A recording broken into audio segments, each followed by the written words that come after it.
तो hello students, कैसे हैं आप? तो चलिए आज के क्लास में आप सभी का स्वागत है। Good evening Mansi, good evening Saurabh, good evening Rishabh.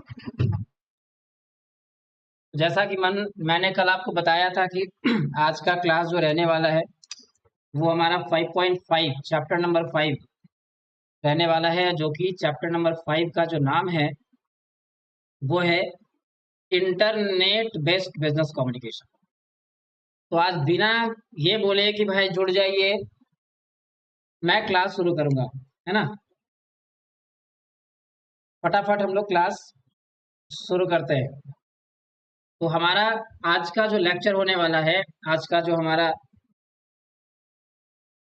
Live session होने वाला है वो इंटरनेट बेस्ड बिजनेस कम्युनिकेशन पे होने वाला है। Internet based business communication. देखिए, अभी तक हम लोग बिजनेस कम्युनिकेशन तो पढ़ते आ ही रहे। कम्युनिकेशन जब दो या दो से अधिक पार्टीज के बीच में जो है मैसेज इंफॉर्मेशन का एक्सचेंज होता है उसको कम्युनिकेशन कहते हैं। और जहाँ पे बिजनेस की बातें, बिजनेस रिलेटेड बातें जो है क्या बोलते हैं कम्युनिकेट करते हैं, तो बिजनेस कम्युनिकेशन होता है ना। तो अभी तक हम लोग पढ़ते आ रहे हैं कि भाई रिटर्न फॉर्म में, ओरल फॉर्म में, है ना, नॉन वर्बल तरीके से हम बिजनेस कम्युनिकेशन कर रहे हैं। बट एक मॉडर्न तरीका, आज के समय का तरीका, 5G 4G जब आने वाला तरीका, है ना, जो कहीं ना कहीं इंटरनेट पे बेस्ड है। तो एक मॉडर्न इरा का जो कम्युनिकेशन है वो इंटरनेट बिजनेस कम्युनिकेशन। तो हम एक तरह से एक टाइप्स ऑफ बिजनेस कम्युनिकेशन, या बोले तो modern types of business communication जो कि इंटरनेट बेस्ड है, वो हम लोग आज पढ़ने वाले हैं। क्लियर हो गया? तो आज हम लोग क्या पढ़ने वाले हैं? Internet based business communication. वो बिजनेस कम्युनिकेशन जो कहीं ना कहीं इंटरनेट से रिलेटेड है। इंटरनेट के वजह से वो चीजें हो रही हैं। अगर इंटरनेट हटा दिया जाए, इंटरनेट का एग्जिस्टेंस ना हो, तो ये बिजनेस कम्युनिकेशन कभी एग्जिस्ट ही नहीं करेगा, है ना। तो समराइज करते हैं, बिजनेस कम्युनिकेशन जो इंटरनेट बेस्ड है वो हम लोग आज चैप्टर शुरू करने जा रहे हैं। क्लियर हो गया? तो सबसे पहले समझ लेते हैं इंटरनेट बेस्ड बिजनेस कम्युनिकेशन होता है क्या। तो वो कम्युनिकेशन जो कहीं ना कहीं इंटरनेट की मदद से की जाए। बिजनेस अपने, कंपनी अपने जो कस्टमर्स है, क्लाइंट है, उनसे इंटरनेट के थ्रू जब बात करती है तो वो कहलाता है इंटरनेट बेस्ड कम्युनिकेशन। जैसे ईमेल के थ्रू, जैसे व्हाट्सएप के थ्रू। अभी हम लोग भी जो है, जो आप मेरा लाइव सेशन देख पा रहे हैं, उसका बेस क्या है? इंटरनेट है। यानी आप भी जो कहीं ना कहीं हम लोग जो एक दूसरे से जुड़े हैं, कम्युनिकेट कर रहे हैं, उसका भी साधन क्या है? इंटरनेट है। तो हम लोग के बीच में जो कम्युनिकेशन हो रहा है वो इंटरनेट बेस्ड बिजनेस कम्युनिकेशन कहला रहा है ना। तो internet business based business communication clear हुआ। वो कम्युनिकेशन जो इंटरनेट के बेस पे होगा, है ना, ईमेल के थ्रू, व्हाट्सएप के थ्रू, फेसबुक के थ्रू, सोशल नेटवर्किंग साइट के थ्रू, इंस्टा के थ्रू, है ना, यूट्यूब के थ्रू, जो भी है, इंटरनेट पे एडवर्टीजमेंट के थ्रू, एड के थ्रू, ये सब सारी चीजें जो है वो हमारा इंटरनेट बेस्ड कम्युनिकेशन कहलाता है। अब इसमें सबसे इंपॉर्टेंट बात यह है कि जहां पे बिजनेस डायरेक्टली, पर्सनली कांटेक्ट करता है या कांटेक्ट में रहता है कस्टमर के, वहां पे उन्हें समझाना आसान होता है। लेकिन एक इंटरनेट बेस्ड जो बिजनेस कम्युनिकेशन होता है उसमें पर्सनल टच नहीं होता है बिजनेस और कस्टमर्स के बीच में। तो हम कैसे बिना पर्सनल टच के, इंटरनेट के मदद से, इंटरनेट बेस्ड कम्युनिकेशन करके हम उसे कैसे और इफेक्टिव कर सकते हैं, हम अपने बिजनेस कम्युनिकेशन को और कैसे इफेक्टिव कर सकते हैं, ये देखें, है ना। यानी इंटरनेट बेस्ड कम्युनिकेशन को और कैसे हम इफेक्टिव कर सकते हैं, ये ध्यान देने वाली बात है। तो how to make it effective. Business communication जो इंटरेस्ट बेस्ड है उसको हम कैसे इफेक्टिव बना सकते हैं। सबसे पहला है customer interaction. Customer interaction, interaction समझते हैं ना, कनेक्ट करना, कस्टमर से इंटरेक्शन करना। कहता है business would have instant messaging services for customers and online forums as well to discuss the product and offer tips and reviews। यानी कह रहा है कि बिजनेस जो है, बिजनेस को इंस्टेंट मैसेजिंग सर्विस जो है प्रोवाइड करनी चाहिए कस्टमर्स को ऑनलाइन फॉरम्स के थ्रू, जिससे कि कस्टमर्स से प्रोडक्ट और उसके ऑफर, उसके रिव्यूज के बारे में डिस्कस किया जाए। जैसे आप गौर करते होंगे, हमारा जो ऑनलाइन अमेजोन है, हमारा जो हमारा जो ऑनलाइन अमेज़न है, हमारा फ्लिपकार्ट है, स्नैपडील है और भी सारे मीशो है, जियो है, ये सारी जो भी कंपनियाँ हैं, ये जो भी कंपनियाँ हैं, वो क्या कर रही हैं? वो आपसे इंटरनेट बेस्ड तो चीज़ें सेल परचेज़ कर रही हैं, सॉरी सेल कर रही है, परचेज़ आपसे थोड़ी कर सेल कर रही है और आप उनसे परचेज़ कर रहे हैं, है ना? परचेज़ कर रहे हैं आप, तो आप वहाँ पे रिव्यू भी देते हैं, है ना? वहाँ पे आपके सारे इन्फॉर्मेशन दिए हुए रहते हैं। तो यहाँ पे कह रहा है कि बिजनेस को अपना इंटरनेट बेस्ड कम्युनिकेशन ठीक करने के लिए, इफेक्टिव बनाने के लिए कुछ ऐसा काम करना चाहिए जिससे कि कस्टमर से इंटरेक्शन हो सके, है ना? कुछ मैसेजिंग फॉरम बनाया जा सके, मैसेजिंग सर्विस प्रोवाइड किया जा सके, रिव्यू सर्विस प्रोवाइड किया जा सके, जिससे पब्लिक प्रोडक्ट के बारे में जान सके, प्रोडक्ट को रिव्यू कर सके, है ना? तो कस्टमर इंटरेक्शन को बढ़ाने अगर आप बढ़ाएंगे और बढ़ाने के लिए क्या करना पड़ेगा? कहीं ना कहीं उनसे कनेक्ट करना पड़ेगा, इंटरेक्ट करना पड़ेगा मैसेज के थ्रू, ऑनलाइन फॉरम्स में। तो ये होता है कस्टमर इंटरेक्शन। दूसरा होता है support option. Customer support is crucial part of doing business online. It indicates that the company is making efforts to show customers that it takes their concern seriously and are willing to resolve it soon as possible। यानी कि आपको customers के लिए एक support options बनाना पड़ेगा। Support option जैसे customer care के बारे में आप सुने होंगे, है ना? कस्टमर्स केयर या फिर कुछ ऐसे नंबर्स होते हैं जिसपे कस्टमर जो है वो आपसे कंपनी से डायरेक्ट कम्युनिकेट कर सकती है। कंपनी के जो भी कंपनी से नहीं, कंपनी में जो भी एम्प्लॉयज है, एक उसका एक अलग जो है क्या बना, सपोर्टिंग स्टाफ बना, जिससे कि स्पेशली उसका काम क्या रहे, कस्टमर से डील करना, कस्टमर्स के प्रोडक्ट के कस्टमर्स के डिमांड को समझना, कस्टमर के नीड को समझना, कस्टमर के प्रॉब्लम्स को समझना। तो आप अगर इंटरनेट बेस्ड कम्युनिकेशन को इफेक्टिव बनाना चाहते हैं तो आपको क्या चाहिए, बिजनेस को क्या चाहिए, सपोर्ट ऑप्शंस, सपोर्ट चैन एस्टेब्लिश करना पड़ेगा, है ना? आपको सपोर्ट ऑप्शंस बनाना पड़ेगा।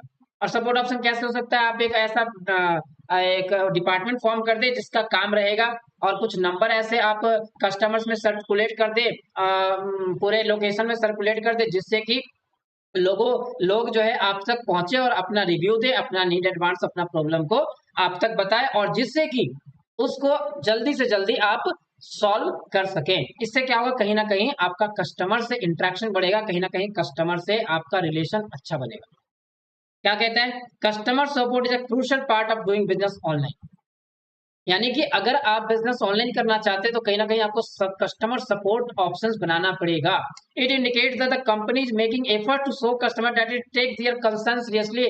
यानी कि कस्टमर को ये दिखाने के लिए, है ना, कस्टमर को ये शो करने के लिए कंपनी आपके जो एक तरह से एफर्ट शो कर रहा है आपके लिए, ये शो मतलब किया जाए कंपनी के द्वारा। यानी कंपनी आपके लिए सीरियस है, आपके नीड एंड वांट्स को बड़ा सीरियसली ले रही है, आपका जो प्रॉब्लम है उसको बड़ा सीरियसली ले रही है, उसको सॉल्व करने का प्रयास कर रही है ना? तो ये एक सपोर्ट ऑप्शंस बहुत इंपॉर्टेंट एलिमेंट है इफेक्टिव कम्युनिकेशंस के लिए। कौन सा इफेक्टिव कम्युनिकेशन के लिए? इंटरनेट बेस्ड इफेक्टिव कम्युनिकेशन, है ना? पहला इंटरेक्शन करने का प्रयास करना चाहिए, दूसरा सपोर्ट ऑप्शन तो जो जहां पे कस्टमर के प्रॉब्लम का रिजॉल्व हो, सॉल्यूशन निकाला जाए। The personal touch. Personal touch का मतलब है कि कस्टमर से कुछ पर्सनल टच बनाया जाए। कुछ कस्टमर्स, गुड इवनिंग सिमरन, गुड इवनिंग आशीष। चलिए फटाफट हम लोग क्लास पे ध्यान देते हैं। The personal touch.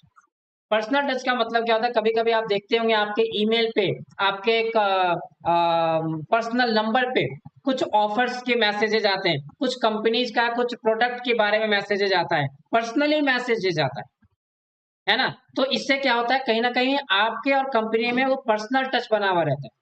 तो यहाँ पे कह रहा है कि अगर इंटरनेट बेस्ड कम्युनिकेशन कर रहे हो तो कहीं ना कहीं आप पर्सनल टच में रहिए। कह रहा है since online business communication are mostly faceless.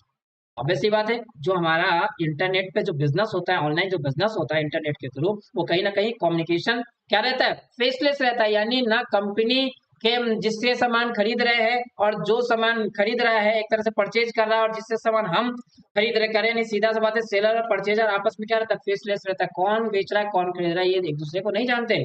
It helps to make the customer feel like they are talking to people rather than computers, है ना? और कुछ ऐसे मैसेजेस उन्हें भेजिए जिससे कि उन्हें अच्छा लगे, उन्हें ये फील ना हो कि हम कंप्यूटर से बात कर रहे हैं, उन्हें ये फील हो कि हम एक सामने कहीं ना कहीं पर्सन से बात कर रहे हैं, कहीं ना कहीं हम किसी पर्सन से बात करें ऐसा फील होना चाहिए, उनको पर्सनल टच का जो है कहीं ना कहीं आप उन्हें फील कराएं, है ना, लगातार उनसे इंटरेक्ट करके, लगातार उनसे पर्सनल टच में रह के मैसेजिंग के थ्रू। दूसरा है प्रोफेशनल प्रेजेंटेशन। प्रोफेशनल प्रेजेंटेशन से भी आप अपने बिजनेस कम्युनिकेशन को इफेक्टिव बना सकते हैं, इंटरनेट बेस्ड कम्युनिकेशन को। कैसे?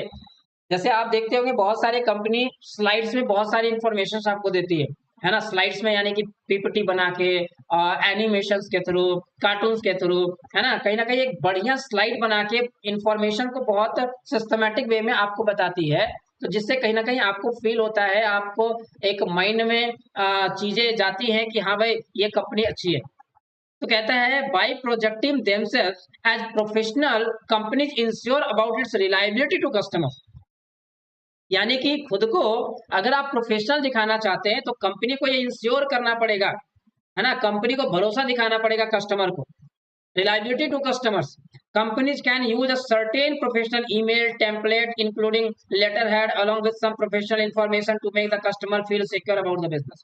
यानी बिजनेस के बारे में पूरे डिटेल में एक स्लाइड बना के कुछ जो इंफॉर्मेशन है वो उसमें इंक्लूड करके, ईमेल टेम्पलेट का कुछ इस्तेमाल करके, उसमें कुछ ईमेल के साथ कुछ स्लाइड्स को भेज के, कुछ वीडियोस भेज के, है ना, जो भी चीजें जिससे कि कहीं ना कहीं कस्टमर्स को ये फील हो कि भाई आपका पैसा सिक्योर है, आपका जो ट्रांजेक्शन होगा हमारे साथ वो सिक्योर होगा।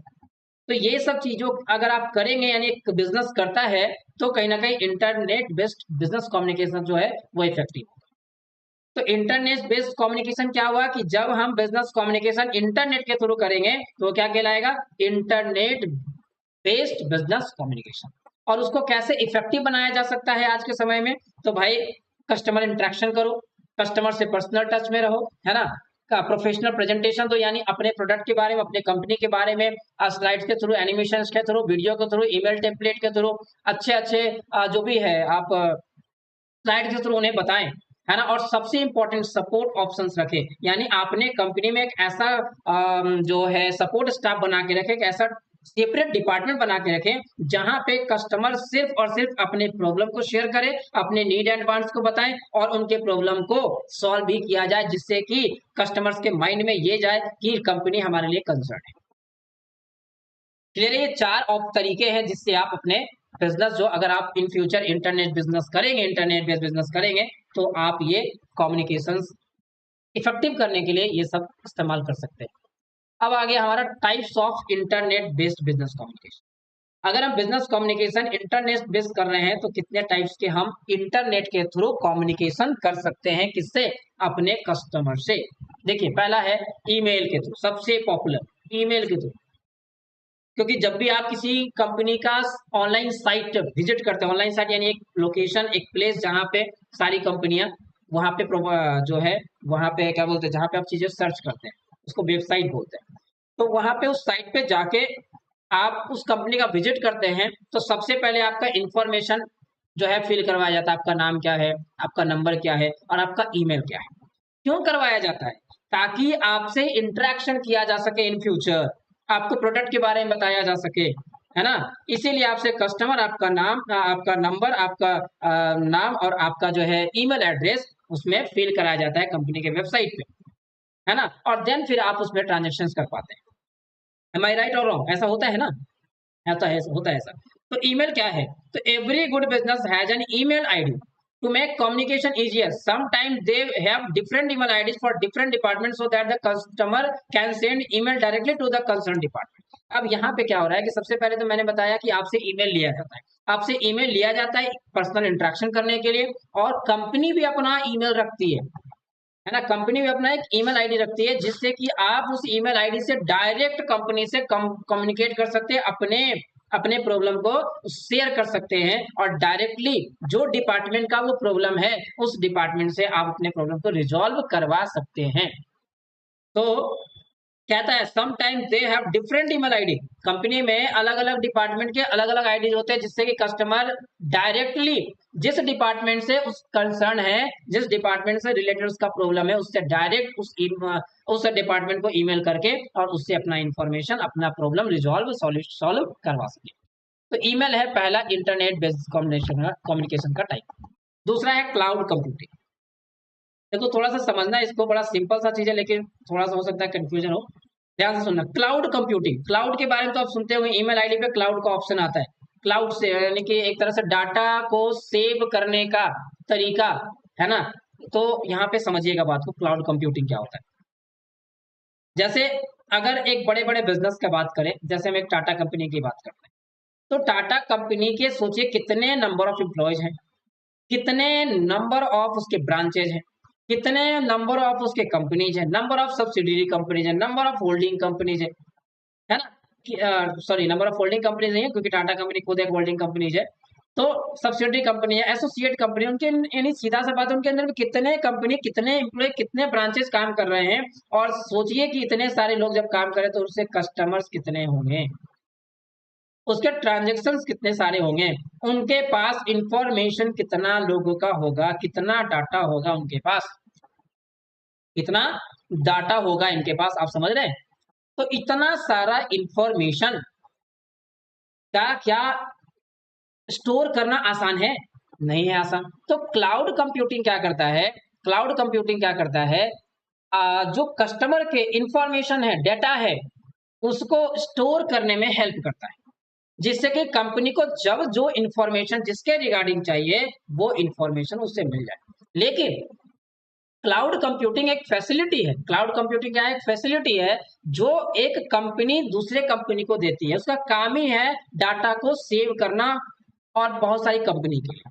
जैसे बात समझिएगा, इतना सारा इंफॉर्मेशन स्टोर करने के लिए क्या एक लैपटॉप काफी होगा, या एक 100 लैपटॉप यानी काफी होगा? नहीं, इसके लिए कहीं ना कहीं कंपनी को क्या बैठाना पड़ेगा, सर्वर बैठाना पड़ेगा, उसका अलग से सर्वर बैठाना पड़ेगा, उसका अलग से स्टोरेज खरीदना पड़ेगा जिसमें वो सारा इंफॉर्मेशन पुट किया जा सके, और डेली बेसिस पे स्टोरेज को कहीं ना कहीं बढ़ाना पड़ेगा। तो ये एक तरह से क्या होगा, हैवी कॉस्ट आएगा कंपनी को। कॉस्ट क्या आएगा, हैवी कॉस्ट आएगा कंपनी को। तो कुछ ऐसी कंपनियां होती हैं जिनका काम ही है डाटा को स्टोर करना। बहुत सारी कंपनीज का जिससे भी डाटा स्टोर करवाना है उनका काम ही है डाटा स्टोर करवाना, है ना। तो बहुत सारी कंपनी डाटा स्टोर करने की फैसिलिटी देती है। तो क्लाउड कंप्यूटिंग देखो क्या है, this helps business save space and hence time and money by storing all information. Before cloud, businesses had physical infrastructure for all communication system located on premises, which was expensive due to hardware and maintenance cost. जब तक cloud computing facility नहीं आया था, ऐसा software नहीं बना था, जब तक कि सारी कंपनियां हार्डवेयर का इस्तेमाल करती थी, बहुत बड़ा सर्वर लगाना पड़ता था उनको, है ना, बहुत बड़ा कम्युनिकेशन सिस्टम इंफ्रास्ट्रक्चर उसको डेवलप करना पड़ता था, उसमें मेंटेनेंस कॉस्ट भी आता था। लेकिन आज जो है वो कस्टमर्स का जितना भी इंफॉर्मेशन है वो उसके लिए कंपनी को अलग से कोई इंफ्रास्ट्रक्चर डेवलप करने की जरूरत नहीं रहती है, कोई सर्वर अलग से बनाना नहीं रहता है। एक कंपनी ही ऐसी होती है जिसका काम ही होता है बड़ी बड़ी कंपनियों का डाटा कलेक्ट करके रखना, और जब कंपनी को जो डाटा की जरूरत है वो डाटा को जो है वो कंपनी जो है फॉरवर्ड कर देती है।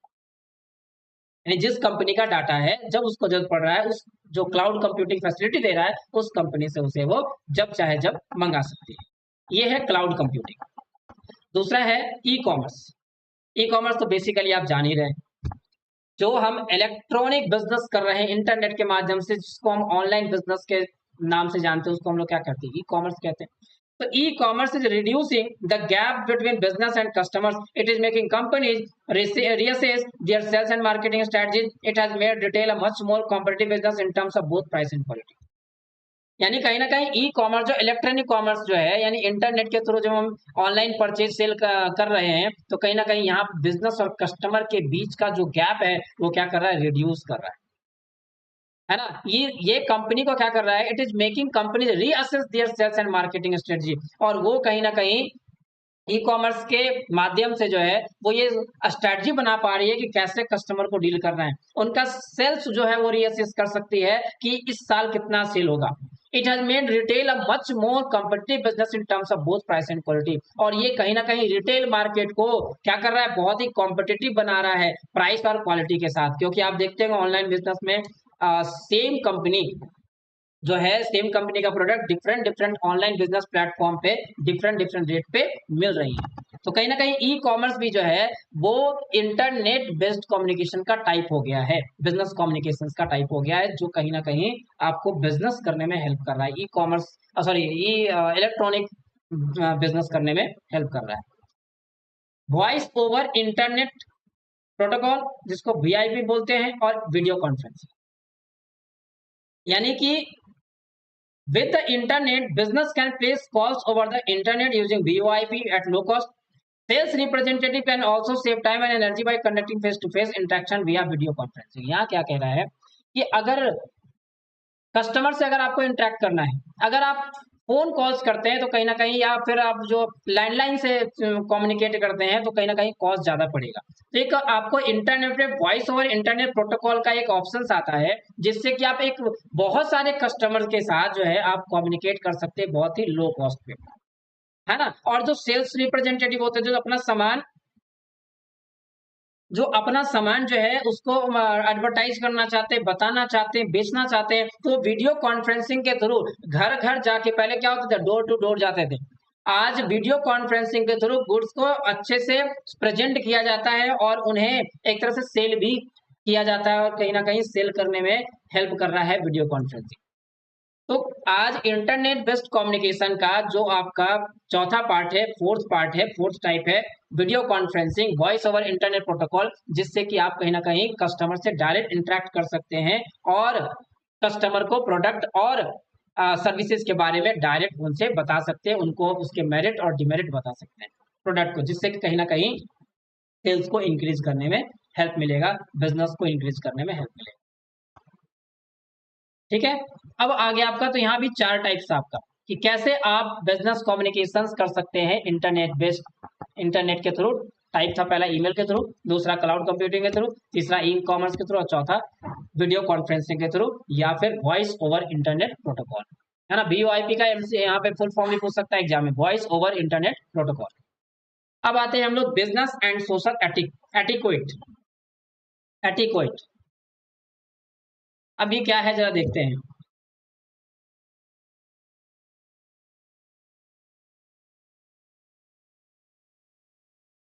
जरा देखते हैं ये क्या है।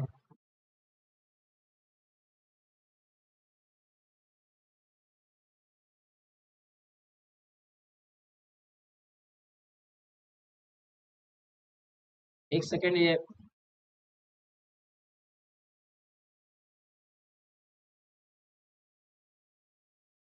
रेज नहीं हो रहा है, एक second.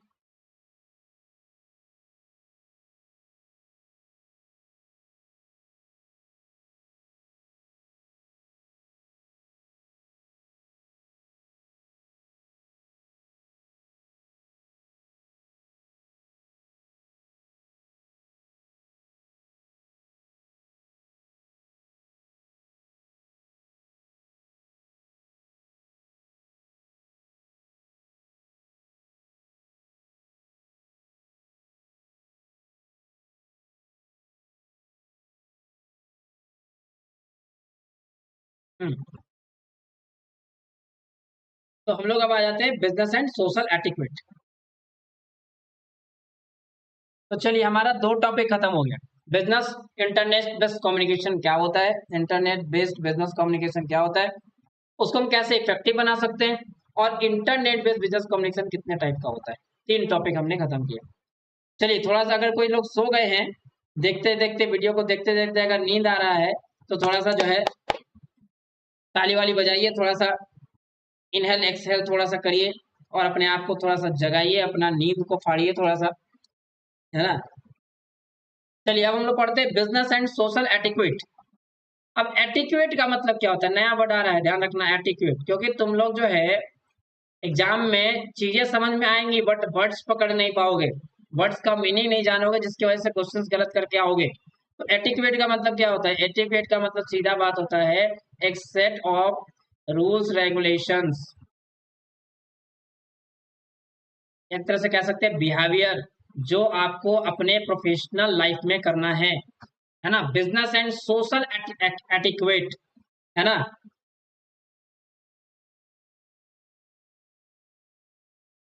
Business and social etiquette,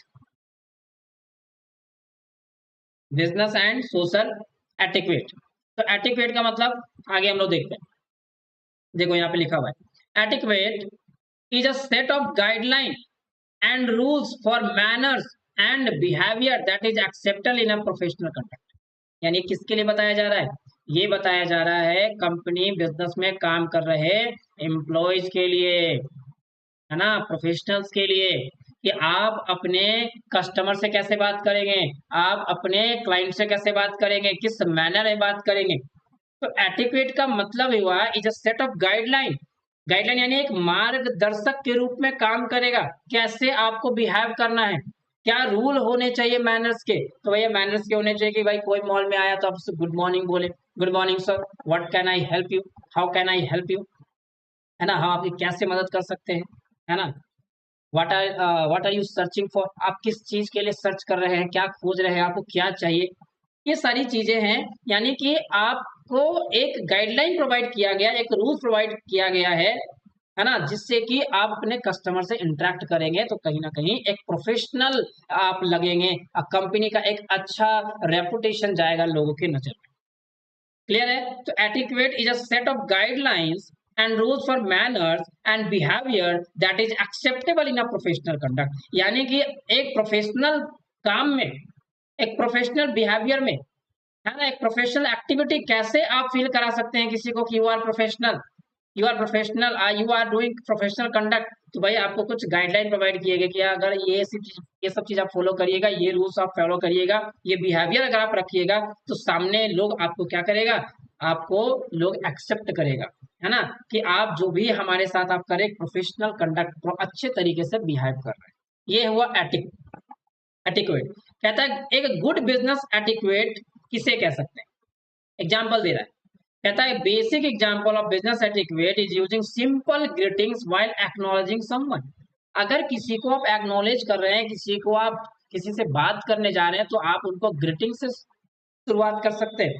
जैसे कहता है, hey how can I help you, hey how can I help, सुनो, कैसे मतलब मैं तुम्हारी कैसे मदद कर सकता हूँ। उसकी जगह पे आप ये बोल सकते हैं, good morning mister Alok, tell me how can I help you. यानी हम उन्हें एक्नॉलेज कर रहे हैं, हम उन्हें रिस्पेक्ट प्रोवाइड कर रहे हैं,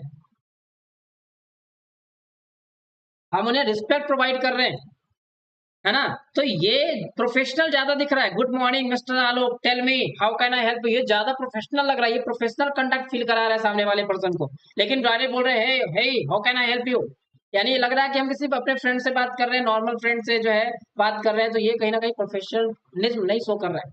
तो the second sentence looks more engaging, the person address feels respected and the result of trust is build. तो जब आप किसी को रिस्पेक्ट फील कराएंगे, जब आप किसी से अच्छे से बात करेंगे, बिहेवियर सही रखेंगे, पोलाइटली बात करेंगे, है ना, पोलाइटली बात करेंगे, बिहेवियर अगर सही रहेगा आपका, तो कहीं ना कहीं आपका कस्टमर के साथ इंटरेक्शन होगा, अच्छा होगा, ट्रस्ट बिल्ड होगा, और कस्टमर्स जो है कहीं ना कहीं वो आपसे सेटिस्फाई होगा। Importance of business and social etiquette. कहता है कि बिजनेस और सोशल एटिक्वेट में, यानी बिजनेस में एक गाइडलाइन है कैसे चीजें करनी है, समाज सोसाइटी में कैसे चीजें करनी है, कैसे बिहेव करना है।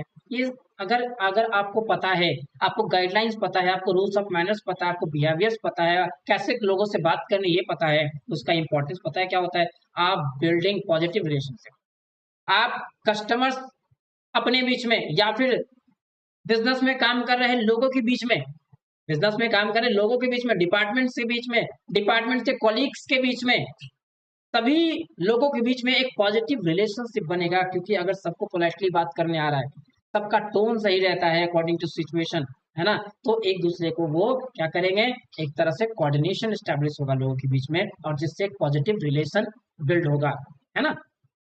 दूसरा, makes a work place productive.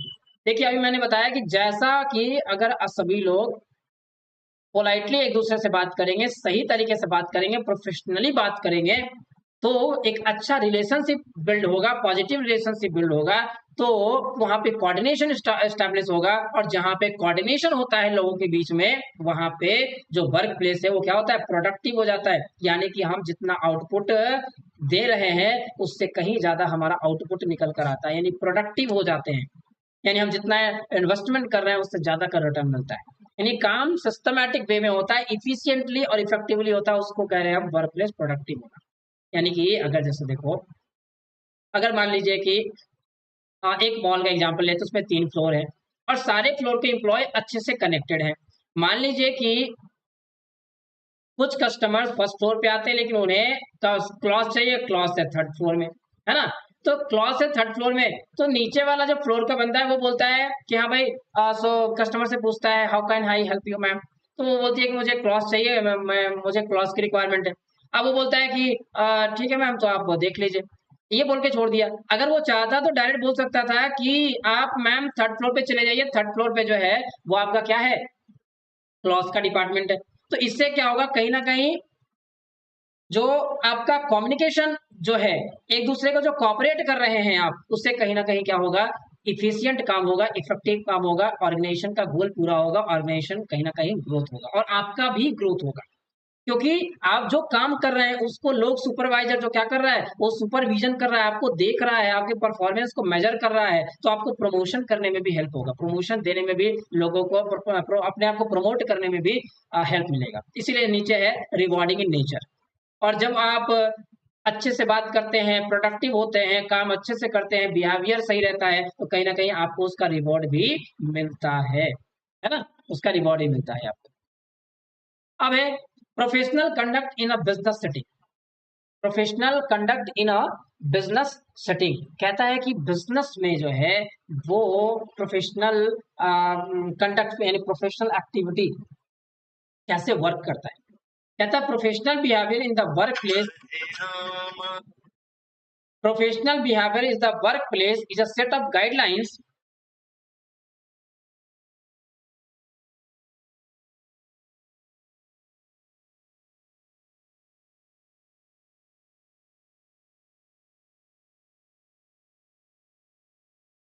hmm, professional conduct in a business setting, यानी वही professional etiquette. Professional behaviour in the workplace is a set of guidelines that demands professionally acceptable attitude, appearance and manners. It involves the way a person speaks, looks, behave and make decisions. कहता है कि business में professional conduct क्या होता है। तो professional conduct का मतलब, प्रोफेशनल बिहेवियर का मतलब कि आप कैसे बोलते हैं, आप कैसे चलते हैं, आप कैसा पहन रखे हैं, कैसे आप डिसीजंस लेते हैं, आपका लुक कैसा है, आपका ओवरऑल एटीट्यूड कैसा है, आपका अपीयरेंस कैसा है, आपका मैनर कैसा है, आपका बिहेवियर कैसा है। तो professional behaviour in the work place is a set of guidelines that demands professionally acceptable. यानी कि प्रोफेशनल बिहेवियर या प्रोफेशनल एटिक्यूट क्या है, एक सेट ऑफ गाइडलाइंस है जिससे कि कहीं ना कहीं आपको लोग क्या करें, एक्सेप्ट करें, आपके एटीट्यूड को एक्सेप्ट करें, आपके मैनर्स को एक्सेप्ट करें। उसमें क्या क्या चीजें इन्वॉल्व होती हैं कि आप कैसे बोल रहे हैं, कैसे दिख रहे हैं, कैसे बिहेव है आपका, डिसीजंस कैसे आप लेते हैं, कैसे किसी कस्टमर से डील करते हैं, कैसे अपने कॉलीग से डील करते हैं, है ना? ये सारी चीजें। तो इसमें सबसे पहला कहता है प्रोफेशनल बिहेवियर का मेन फीचर क्या है, respecting managers, colleagues and clients. यानी कि सबसे पहला आपके जो गाइडलाइंस है, जो आपको चीजें करनी है, सबसे पहले रिस्पेक्ट करो मैनेजर्स को, अपने कॉलीग्स को, कॉलीग्स यानी जो आपके साथ काम कर रहे हैं उनको, क्लाइंट्स के साथ डिस्कस करो, अच्छे से बात करो, है ना? पोलाइटली डिस्कस करो, पोलाइटली चीजें मेंशन करो, आराम से मेंशन करो, हड़बड़ा के नहीं, क्लियर एंड कंप्लीट चीजें बताओ लोगों को। फिर बिहेविंग इन पॉजिटिव मैनर, वही पॉजिटिव मैनर यानी कि वही पोलाइट मैनर में, है ना? कॉन्फिडेंटली के साथ। फिर बीइंग काम एंड पोलाइट, देखो यहाँ पे बोल रहा है बीइंग काम and polite in stressful situation, जहाँ पे स्ट्रेस है, जहाँ पे प्रेशर्स आप पे है, वहाँ पे थोड़ा सा काम रहो, चीज शांत रहो, अपने आप को काम रखो, है ना? कि कोई क्या बोलते हैं, आपके अंदर से कुछ खराब ना निकल जाए, कुछ गलत चीजें ना निकल जाए जिससे कि आपके क्लाइंट्स को या आपके मैनेजर्स को या हो सकता है आपके कॉलीग को बुरा लगे, है ना? यानी सोच समझ के बोलना है, पॉज लेके बोलना है। फिर making good and ethical decision, और आप जो भी डिसीजंस लें वो सही डिसीजन और एथिकल, एथिकल का मतलब होता है कि जो ऑर्गेनाइजेशन के लिए, उस कंडीशंस के लिए सही हो, राइट डिसीजंस आपको लेना है, जो सही है वही डिसीजन लेना है, ये नहीं कि अपने फेवर में लेना है ना? बायस डिसीजन लेना, यानी जो आपके फेवर में आप वैसा डिसीजन ले रहे हैं, ये कभी नहीं करना, जो सही है वो डिसीजंस आपको लेने हैं। फिर ड्रेसिंग अप्रोप्रिएटली, और आपका जो ड्रेसिंग होना चाहिए वो बड़ा सही होना चाहिए अकॉर्डिंग टू जो भी आपका प्रोफेशन है, जैसा आपका काम है वैसा आपका ड्रेस होना चाहिए। तो अगर आप एक प्रोफेशनल बिहेवियर शो करना चाहते, दिखाना चाहते, उसके मेन फीचर्स क्या है कि सभी का रिस्पेक्ट करो, पॉजिटिव मैनर रखो, एटीट्यूड सही रखो, काम और पोलाइट रहो स्ट्रेसफुल सिचुएशन में, है ना, सही और एथिकल डिसीजंस लो। गुड का मतलब taking right decision at right time, और एथिकल का मतलब कि जो सही है वो करो, ये नहीं कि जो तुम्हारे लिए सही है वो करो, जो ऑर्गेनाइजेशन के लिए सही हो, जो लोगों के लिए सही हो, ओवरऑल जो डिसीजन सही हो वो डिसीजन लो। और ड्रेसिंग तुम्हारा अप्रोप्रिएट होना चाहिए, बढ़िया होना चाहिए, अकॉर्डिंग टू दियर क्या बोलते हैं, पोस्ट होना चाहिए, अकॉर्डिंग टू दियर वर्क होना चाहिए। ठीक है। अब some of the ways an employee can exhibit business etiquette in workplace. कुछ ऐसे तरीके, है ना, कुछ ऐसे तरीके हैं जिससे कि एम्प्लॉय जो है वो अपने अंदर, या कह सकते हैं बिजनेस एटिक्यूट को वर्क प्लेस पे यूज कर सकते हैं, है ना, यूज कर सकते हैं। Some of the ways an employee can exhibit business etiquette in work place, यानी अपने काम के जगह पे एम्प्लॉय जो है वो बिजनेस जो एटिक्यूट है, यानी बिजनेस की जो बिहेवियर्स है, सेट ऑफ गाइडलाइंस है, मैनर्स है, उसे कैसे इंप्लीमेंट कर सकता है। तो कुछ उसके तरीके हैं। पहला है तरीका ऑनेस्टी। ऑनेस्टी यानी कि भाई ईमानदारी दिखाओ, ईमानदारी दिखाओगे तो ऑटोमेटिकली तुम प्रोफेशनल दिखोगे। कहता है ही और she must not any cause share confidential and privilege information of client unless necessary. जब तक ये अनलेस नेसेसरी का मतलब जब तक की जरूरत ना हो, एकदम जब तक कि अटेंडम बहुत जरूरी अर्जेंट इंफॉर्मेशन ना हो किसी को शेयर करना, जब तक कि किसी भी क्लाइंट का इंफॉर्मेशन को आप शेयर नहीं करेंगे, कॉन्फिडेंशियल रखेंगे, है ना, चाहे कोई भी केस हो, इंफॉर्मेशन को कॉन्फिडेंशियल रखें। यानी ईमानदार बनना पड़ेगा आपको अपने क्लाइंट के प्रति, अपने कॉलेज के प्रति। यानी सबसे पहले आप ईमानदार बनिए अगर आप बिजनेस एटिक्यूट को फॉलो करना चाहते हैं। दूसरा, respect. An employee should refrain from using inappropriate language and apologize from misunderstanding or mistakes done because of his or negligence. अगर एम्प्लॉय अगर कुछ नेग्लेक्ट किया है चीजों को, आप अपने क्लाइंट के या अपने कॉलीग की बात को अच्छे से नहीं समझा है, नहीं सुना है, तो उसके लिए उसे अपोलोजाइज करना चाहिए। उसने कुछ ऐसे लैंग्वेज का इस्तेमाल किया है जो उसे नहीं करना चाहिए अपने क्लाइंट के साथ, है ना, इन अप्रोप्रिएट लैंग्वेज का इस्तेमाल किया है, गलत अब्यूज का इस्तेमाल किया है, गाली का इस्तेमाल किया है, या हाई टोन का इस्तेमाल किया है जो वहां पे अप्रोप्रिएट नहीं था, जो जरूरत नहीं थी उस चीज की, तो वहां पे एम्प्लॉय को क्या करना है, रिस्पेक्ट करना है और वहां पे अपोलोजाइज करना है। अपोलोजाइज का मतलब होता है माफी मांगना है ना, मिसअंडरस्टैंडिंग के लिए माफी मांगना है, अपने मिस्टेक्स के लिए माफी मांगना है, अपने नेग्लिजेंस, अपने केयरलेसनेस की वजह से माफी मांगना है एम्प्लॉय को। तो पहला ऑनेस्ट रहो, दूसरा रिस्पेक्ट करो और अपनी गलती को समझो, गलती को मानो और उसके लिए अपोलोजाइज करो, माफी मांगो। तीसरा है मीटिंग्स। मीटिंग्स का मतलब meetings of mind. A person should always arrive on time, he she should make contribution to discussion, है ना। यहाँ पे आप मीटिंग ऑफ माइंड्स करने के लिए, यानी माइंड की मीटिंग करने के लिए आपको सही समय पे पहुंचना है। Person should always arrive on time, है ना, आप सभी को टाइम पे, इसलिए मैं कहता हूँ क्लास टाइम पे आओ, क्लास टाइम पे आओ, क्योंकि कहीं ना कहीं आप टाइम पे आते हैं तो वहीं से एक पॉजिटिव इन्वायरमेंट क्रिएट होता है। तो he she should make contribution to discussion, जिससे कि आप कहीं ना कहीं डिस्कशन में कॉन्ट्रीब्यूट कर सकते हैं, तो आपको टाइम पे आना चाहिए, है ना। फिर है communication. An employee should speak clearly and act जो है courteously with others. She should always use good manners with interacting with co-workers and clients. एक एम्प्लॉय को सीधा क्लियर बोलना चाहिए, है ना, क्लियर बोलना चाहिए और कॉर्टियसली। कॉर्टियसली मतलब कंप्लीट, क्लियर, और जो आपका जो सेंस ऑफ ह्यूमर है वो सही तरीके का रहना चाहिए, मतलब कि कंप्लीट, इंफॉर्मेटिव और मीनिंगफुल होना चाहिए। कॉर्टियसली मतलब हम लोग यही पढ़े थे, है ना, कंप्लीट होना चाहिए, क्लियर होना चाहिए और मीनिंगफुल होना चाहिए, ऐसा चीज बोलना है। He should always use good manners with interacting with को वर्कर्स एंड क्लाइंट्स। अपने को वर्कर के साथ, यानी जो आपके साथ काम कर रहे हैं, आपके कॉलीग के साथ, अपने क्लाइंट के साथ आप अच्छे तरीके से बात करेंगे। जब आप इंटरेक्ट कर रहे हैं तो आप जैसे हम लोग पढ़े अभी एक्टिव लिसनिंग, तो सामने वाला की बात अच्छे से सुनो। फिर हम लोग देखे कि इफेक्टिव कम्युनिकेशन कैसे किया जा सकता है। फिर हमने देखा कि वर्बल और नॉन वर्बल का कैसे आप यूज कर सकते हैं अपने कम्युनिकेशन के थ्रू। तो कम्युनिकेशन के टाइम पे तो आप जब किसी से इंटरेक्ट कर रहे हैं तो आप कोवर्कर के साथ इंटरेक्ट करें, क्लाइंट के साथ इंटरेक्ट कर रहे हैं, तो आप अच्छे मैनर का इस्तेमाल करेंगे वहां। क्लियर है? फिर है इंटीग्रिटी। इंटीग्रिटी का he she should remain impartial keeping aside any personal bias in work. Integrity का मतलब होता है, जैसे मूवी है ना एक, हम साथ साथ है ना। तो कहने का मतलब क्या है, इंटीग्रिटी का मतलब भाई जो भी काम कर रहे हैं सब मिलकर करेंगे, इंटीग्रिटी रहे, इंटीग्रिटी फॉर्म होना चाहिए अपने ऑर्गेनाइजेशन में, वर्कर्स के बीच में, एम्प्लॉय के बीच में। कोई भी अपना काम के वजह से अपना काम जो है वो नहीं करेगा, सब लोग मिलकर करेंगे। कोई पार्शियल अपने आप को इम्पार्शियल यानी लोगों से सेपरेट ना करें। ही सी शुड रिमेन इम्पार्शियल, बटे नहीं, सबको ये ना लगे कि मेरा काम वो मेरा काम, सबका काम है, सब मिलकर उस चीज को हम लोग अचीव करें। तो he she should remain impartial keeping aside any personal bias in work.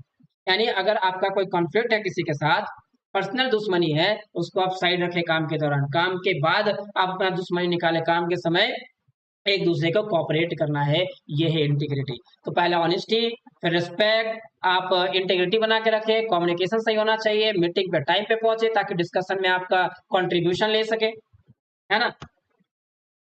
और फिर corporate goals, an employee should have an understanding of the company's missions, goals and objectives and the responsibility and role that he is expected to perform in achieving those AIIMS.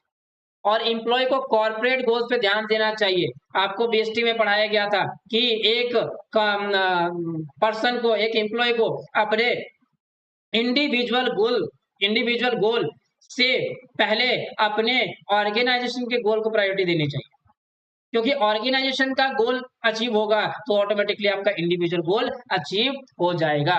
तो यहाँ पे कह रहा है कि आप बिजनेस एथिक को exhibit करने के लिए क्या क्या कर सकते हैं, तो आप कॉर्पोरेट गोल पे ध्यान दे सकते हैं। जो ऑर्गेनाइजेशन का गोल है उसको परफॉर्म करने के लिए, उसको पूरा करने के लिए आप जो है वो अपना पूरा एफर्ट लगाएंगे।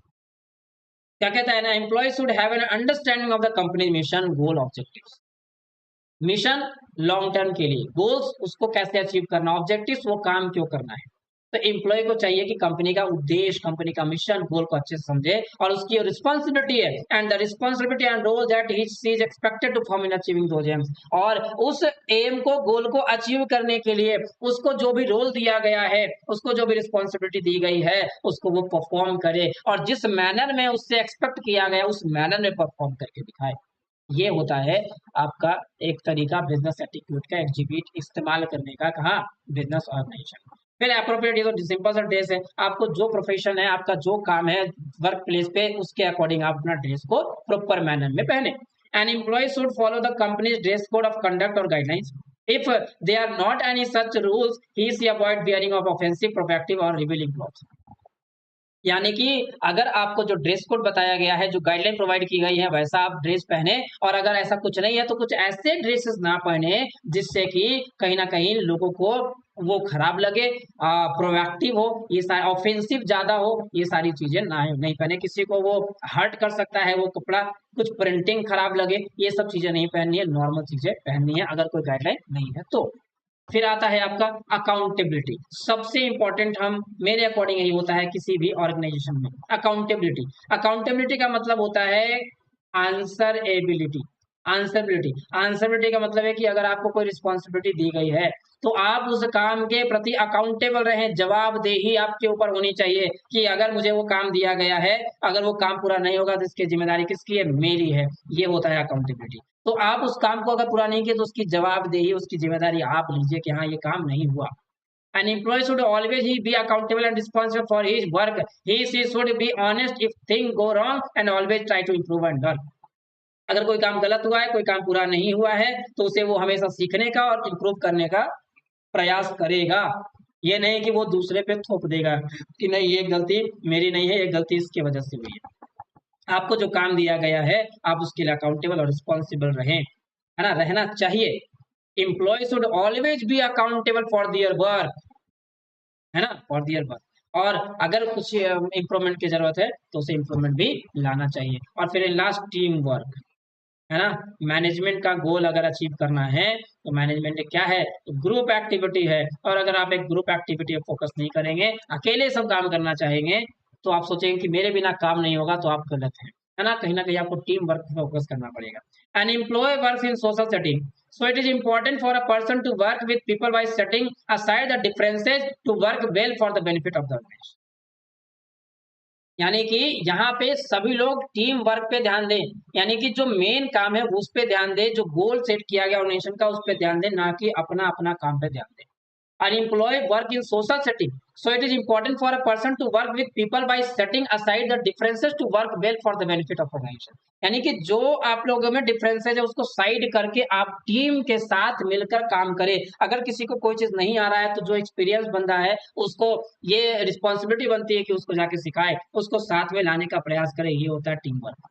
तो आप टीम वर्क दिखा के भी आप बिजनेस एथिक का एक एग्जाम्पल दे सकते हैं. और commitment, an employee should work with a dedication and a positive mindset. She should remain fully committed to his her responsibility. और कमिटमेंट होना चाहिए, डेडिकेटेड होना चाहिए, पैशनेट होना चाहिए पर्सन कि मेरे हमें जो भी काम दिया गया है उसे काम को हम डेडिकेशन के साथ, पॉजिटिव माइंड के साथ, माइंडसेट के साथ करेंगे और उसे हम फुल्ली कमिटेड होकर करेंगे, फुल्ली रिस्पॉन्सिबल होकर करेंगे, है ना. ये है आपका. और लास्ट है आपका वर्क.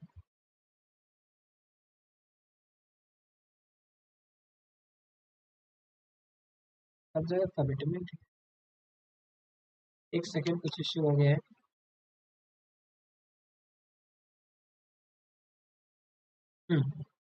तो ये लास्ट था आपका कमिटमेंट. और workplace hierarchy, workplace hierarchy last है आपका. वर्कप्लेस हायरार्की यानी कि कहीं ना कहीं वर्कप्लेस में क्या रहता है आपका, वो आपका एक स्ट्रक्चर रहता है. कौन सुपीरियर है, कौन सबॉर्डिनेट है, ये एक रिलेशन जो है, जो एक स्ट्रक्चर है वो बना होना चाहिए और उसके अकॉर्डिंग ही सबको अपना अपना काम परफॉर्म करना चाहिए. तो आप गौर कर सकते हैं कि अगर आप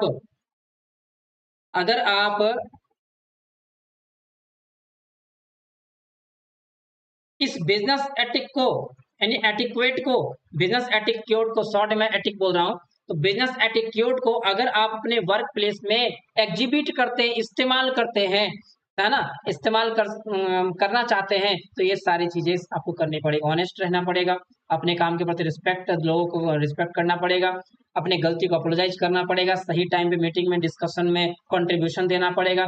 कम्युनिकेशन जो होगा वो क्लियर होना चाहिए, कंप्लीट होना चाहिए, मीनिंगफुल होना चाहिए, अनबायस्ड होना चाहिए, है ना. अपने कोवर्कर के साथ, क्लाइंट के साथ, कलीग के साथ. फिर इंटीग्रिटी, इंटीग्रिटी का मतलब सब टीम वर्क के फॉर्म में काम करेगा, सब लोग साथ साथ मिलकर काम करेगा, कोई अपना पर्सनल वर्क पे ध्यान ना देकर सभी लोग मिलकर काम करेगा. कॉर्पोरेट गोल, यहाँ पे इंडिविजुअल गोल बाद में, कॉर्पोरेट गोल पे ज्यादा सबका फोकस होना चाहिए.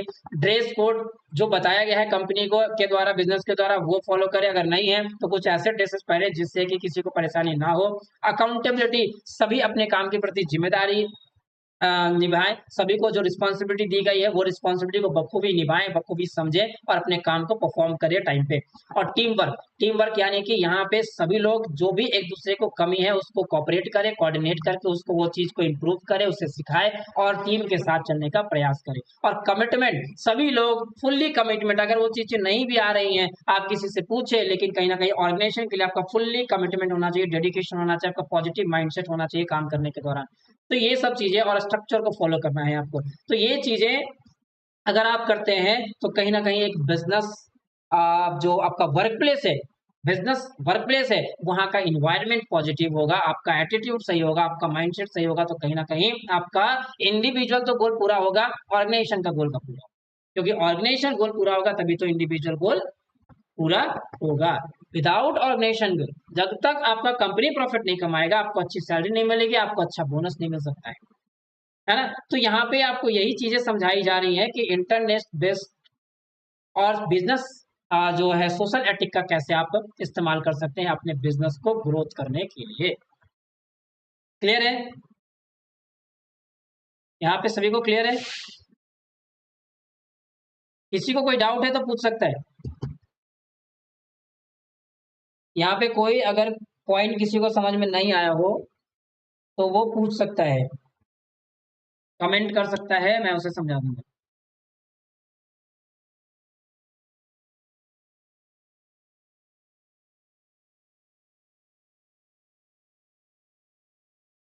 चलिए क्लियर है. तो अब आपका काम क्या रहेगा, हम लोग लगभग 5th चैप्टर में पहुंच चुके हैं. आप चैप्टर 1 से चैप्टर जो भी है, आप डेली बेसिस पे अपने स्टडी मैट का जो है, आप जो स्टडी मैट है उसको रीडिंग करना शुरू कीजिए, है ना? पर्सनल रीडिंग करना शुरू कीजिए, तो आपको और क्लैरिटी मिलेगा, और जहाँ पे डाउट रहेगा वो फिर आप मेरे से पूछ सकते हैं। इससे कहीं न कहीं आप प्रोडक्टिव बनेंगे, है ना? आपका जो पढ़ाई है वो प्रोडक्टिव बनेगा, कम इनपुट के साथ ज़्यादा आउटपुट आप जो है वो जनरेट कर पाएँगे। क्योंकि अगर आप अभी सिर्फ़ मेरे से पढ़ के और अगर आप दोबारा किताब नहीं खोलते हैं ना, तो फिर से आपको जब हम पढ़ाएँगे ना तो लगेगा अरे यार नया-नया है ना? आपको चीज़ें समझ में नहीं आएँगी, फिर से वो चीज़ें पूरी तरीके से फिर से पढ़ना पड़ेगा।